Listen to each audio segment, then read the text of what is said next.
Hi guys, আজি মই কচুথুৰি পাতত দিছিলোঁ। এয়া মই আদা, নহৰু, জলকীয়া খুন্দি লৈছোঁ।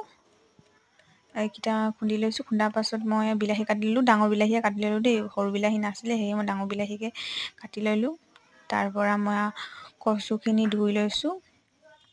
লগতে মই মান ধনিয়াও দিম, 3খনমান পাত। কচুখিনি ধুই লৈছোঁ।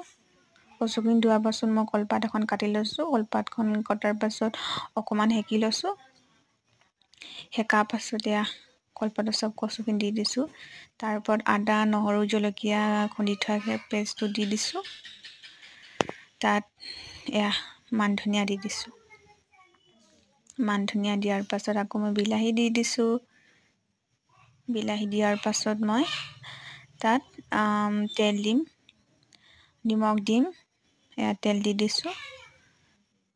বেছি দিয়া নাই, অকণমান দিছোঁ তেল। তেল দিয়াৰ পাছত মই ইয়াত অকণমান নিমখ দি দিছোঁ।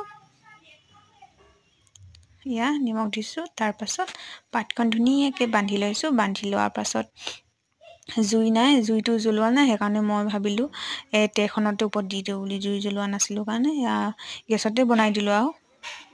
ইয়াতে দি দিছোঁ। আপোনালোকে এনেকৈ ইফালে সিফালে ওলটিয়াই থাকিব, নহ'লে জ্বলি যায় পাতখন। মই ওলটিয়াই থাকিলোঁ। এয়া মোক